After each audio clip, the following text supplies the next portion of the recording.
This is Dave Meltzer with Entrepreneurs, the Playbook, and I have the Senior Vice President and CTO of a small company that probably you haven't ever heard of, PayPal. That's right, Shivananda, and I'm not going to butcher that name. Welcome to the Playbook. Thank you, David. I so much appreciate, when people, executives from companies that everybody has heard of, get an idea of how do you get that dream job? Because a majority of the entrepreneurs out there, they dream of escalating their career to a world-renowned name company, a Silicon Valley legendary company, but you still need skills, knowledge, and desire.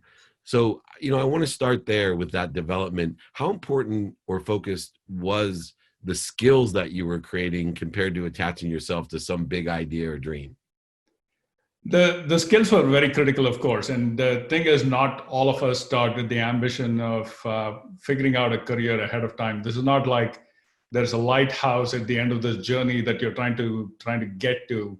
I believe in this concept called micro ambitions, where you take one or two steps at best and you plan for it, and you let life take its path. But you mentioned skills, and this is where I'd like to talk about my first C, which is curiosity.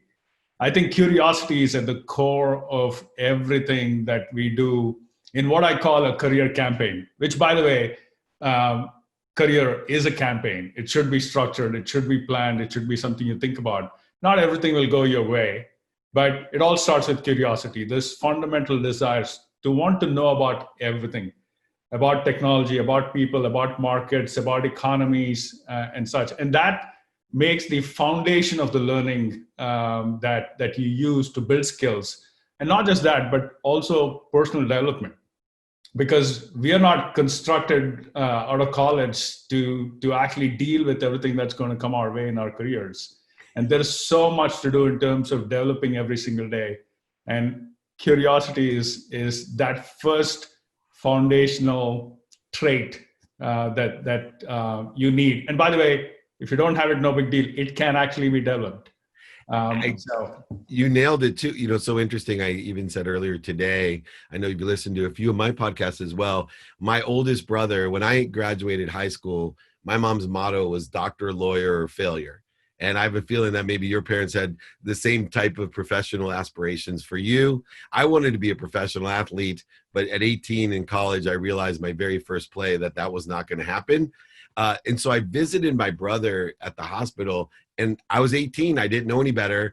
And I told him I hated hospitals. And he looked at me, he said, "You're pre-med. What are you talking about?" I said, "Well, I don't want to be a hospital doctor. I want to be a sports doctor on fields and training centers." He looked at me and he gave me this piece of advice, which is the exact point you're making. He said, "David, you need to be more interested than interesting." And that one little switch in my life created more curiosity. I was so less concerned about what I was doing and saying. I was more, in fact, today I'm a student in my calendar.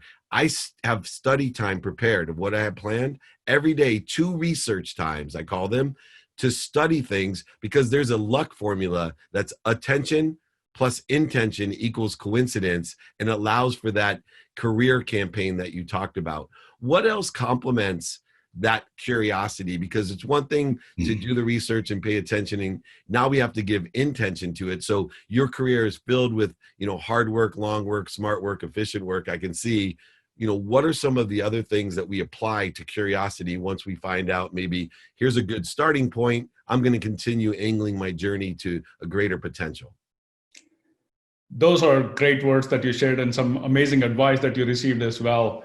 I think what curiosity helps you do is become a learner. And that learner brings up the second C for me, which is competence. And competence is very critical. If you're going to have any kind of success over time, you have to be competent at the things that you're pursuing. Now, competence by itself is not sufficient, though. And by the way, competent yesterday doesn't mean that you're competent the next week or the month after. It is a continuous change. So your change agility or your willingness to change is important as well. But I'll bring up a very, very critical thing, which is character. So yes, you have the curiosity, you build the competence, but if you don't have character, you're not going to make progress. And what is that character about? The character is about things like integrity, your personality, so many more things that make you who you are. It's in a way your brand. It's how people perceive you. It's the reason why people either come to you or don't come to you. It's the reason why they team with you or don't team with you. Or it's the reason why people give you opportunities or don't give you opportunities. So character is very critical, of course, on the foundation of competence, which is built on curiosity. There's going to be a lot of C's in here because I got two more for you. Is they also apply to credibility, right? When you have that. Now, how does another C come into play? We're going to make this the C version of the playbook. Consistency. I'm looking, through your career, you're extremely consistent at building and pursuing your own potential, starting out just as a senior software engineer, all the way up to, the CTO of one of our greatest companies here in the world. How has consistency played within the context of that? I think consistency is very critical. And it doesn't mean you're consistent at the same thing, but you're consistent with methods and habits. Habit formation is an important thing. You talked about how you've actually built time into your calendar for those times where you learn. That's a habit. And forming a habit creates repeatability. And that repeatability is basically the core of what consistency is all about. Consistency also relates to the character trait that I mentioned. If you're consistent, and I'm not saying that you have to be predictable, but consistency is something people look for in your character as well. So consistency is important. It's an important part of being successful. And it's about being consistently curious, consistently learning, consistently compassionate with people. and consistency matters in so many different places.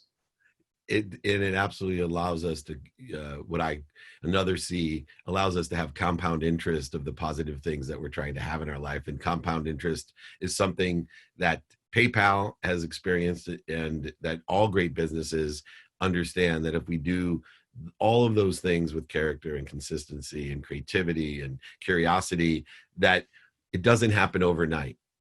Right? The businesses grow, your careers grow. There's no such thing as an overnight success. It's mathematically impossible. But I would like to shift gears a little and talk about another C, which you're very capable of talking to, is currency. The idea you talked about how quickly things change. And I love you were talking about capability, skills, knowledge, and desires that were good last week, maybe worthless today. Well, currency has changed more maybe than anything else, especially in the last few years and the last 12 weeks.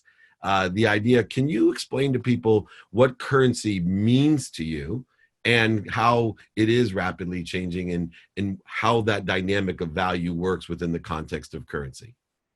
Yeah, so if I look at currency in the context of payments, it's a representation of value.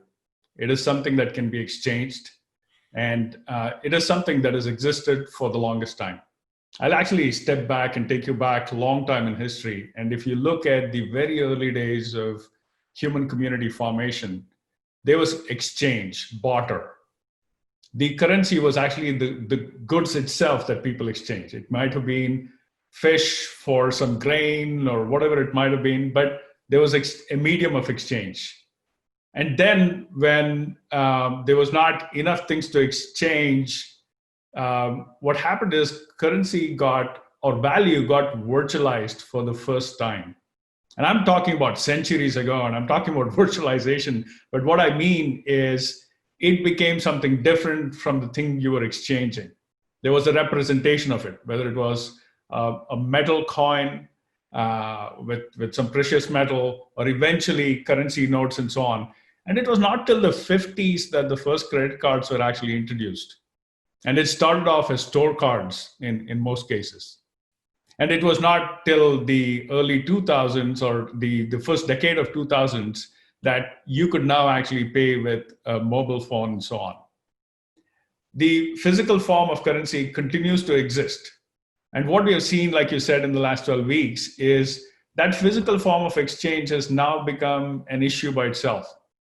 A currency note is something that carries like lots of strains of bacteria and germs.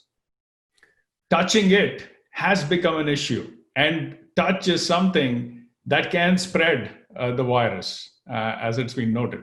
So there is an acceleration in the digitization journey that we were already on, an acceleration to a point where more and more people who might have not considered a digital method of payment or may have resisted it because of habituation are now actually considering using those digital methods. And we are seeing it in all kinds of things that are happening with the business, in the numbers and so on. Currency will continue to evolve.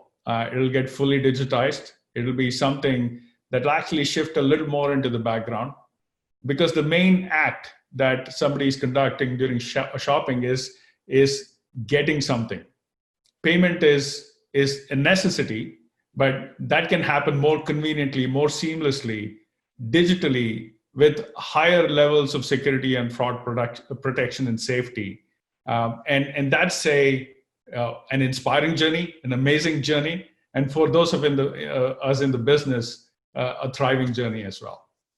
And that journey is a consumer-based journey. What I've loved about, I've been involved with PayPal from the inception through now, and it's so exciting for me because currency has always played an incredible role in my life. Because to me, I had to find way back in the 1999, currency is an object of energy that we put into the flow to receive what we want, right? It's always been an object of energy that we put into the flow. Where most companies failed is they made it merchant centric, right? They made it merchant centric. And what I loved about PayPal, and still today, is that they're the consumer champion. They literally have a consumer facing solution to allow you to put your energy into the flow and get what you want in a very fair, equitable, efficient, safe, secure method. And the external factors that you were describing can change daily, right? We can all be sent home just like third graders, that were bad in school. We can all be put into our closets to do podcasts instead of studios. But in the end, companies like PayPal led the way. By the way, I couldn't tell you how many advisors, I do a lot of business coaching, that, there's these big banks that were favoring, certain big clients to get their PPE money. And maybe 10 or 20 times I'd hear, oh, you got to go to PayPal, right? They're the only ones that are fair. They are not prejudiced by who you are, what you have. They're consumer champions. And I think that last C, to be consumer centric, is so essential. What are some of the things, as you've been involved in the true structure of the company, that make it so consumer friendly and champion the consumer and making sure that they stand up for their rights, especially during this time? I have to applaud you guys. I'm not joking. As an executive coach, I had to send so many people to PayPal because their banks were not helping them. I think it all starts with values and our mission itself. When you think of PayPal's mission, our intent is to democratize financial services and to make sure that everybody in the world gets an opportunity to move and manage their money in a way that is convenient to them, safe for them, and also cheap for them to do. And everyone needs to participate in this economy, and we think of ourselves as an equalizer that can help do that. And grounded in the core values of the company is what we call customer championship. Every business becomes relevant because consumers desire the services and products that are being put out by that company. And what we do is we don't take that for granted. We're continuously traveling everywhere, meeting customers. And as a customer champion company, the first trait is to listen and understand the context that our consumers are living in, what they want and desire, and sometimes the needs that they have that they can't even articulate, but they are telling us through other means.